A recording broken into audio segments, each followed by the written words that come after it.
In terms of Chinese students and Chinese speakers here, we are almost always below 10%. The approach that we take to teaching is called communicative. Yeah, the other question, it's to be honest that we will also have students like study here, got really good feedback. So I think Language International is a very good language book in New Zealand, but actually it's really expensive. So my question would be, is it really worth it, or should I spend that much money come to here? What's make you so different? Well, of course, we say that it's worth spending the money to come to our school. Some of the practical things that we can say that make it worth paying a little extra for your English language study. First of all, it's a fantastic location. We're here in Albert Park. This is literally where our school is. The school building is right next to us here. The University of Auckland is just across the road. AUT University is a couple of hundred metres that way. Downtown Auckland is just a few minutes walk that way. So fantastic location, really well situated for the universities and for all other transport and all other things like that. We are a very experienced school. We're the oldest English language school in New Zealand. So we've been operating for nearly 50 years, since 1978, so about 48 years this year. Very experienced teachers and other academic staff who have been working in the industry for a very long time, such as myself, for 30 years in the industry. Small classes, so that's something that's really important.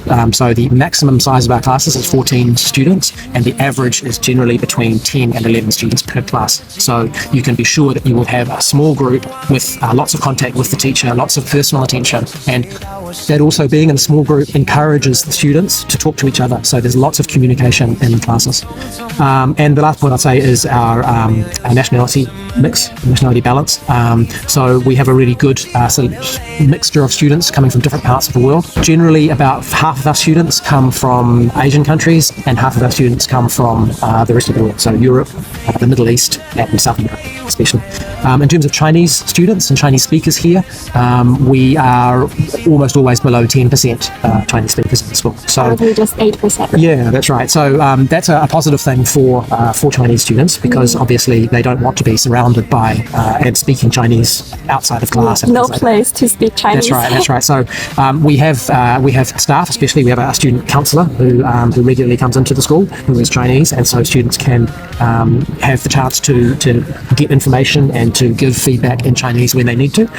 But for the most part, we obviously encourage students to speak English, and because of our good nationality balance, they have that opportunity to speak English as much as possible. So for the teachers, like, where are they mainly from, or how many years of experience? We have a selection. We have a wide selection of teachers. So some of our teachers, like I'm not a teacher currently, but like me, some of our teachers have more than 20 years experience.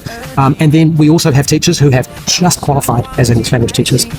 We give our teachers a lot of support, which is really important. Continual development and support to do their job really well. So again, if you ask students what they love about the school, the number one answer, the absolutely number one answer, is the teachers. And you almost always see that on feedback when we say, what do you like about Languages International? The most common answer is the teachers. Friendly, professional, easy to approach, easy to talk to. And it's quite often the comment is, I feel like I made a friend with my teacher. So still my teacher, still someone to respect, but I feel like I made a friend. That's also very Kiwi style, right? It is that Kiwi style. Yeah. Low hierarchy. Yeah. Now the other question would be, what's the language classes actually like? For example, like, what can the students study every day?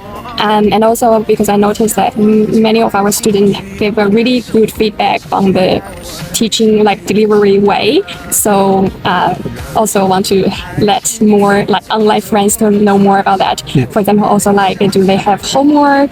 Because I also noticed that we also have usually have 20 hours per week, like pretty much half day per day. What do they usually do during the class, and how about after class? So first of all, the approach that we take to teaching is called communicative. So that communicative language teaching just means that the highest priority is on teaching language and using language in circumstances for genuine communication. So it's not a question of doing lots of grammar exercises for the sake of practicing one grammar point. It's more about learning some grammar and then applying it, using it in the circumstance.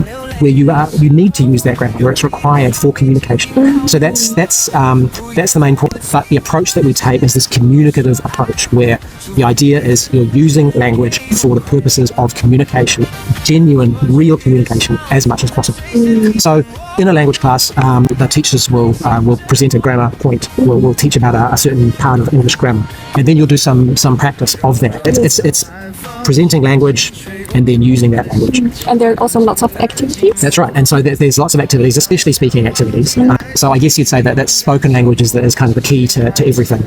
You study all the parts of English language, and we try to make sure that students get a good exposure to English writing and English reading and things like that as well.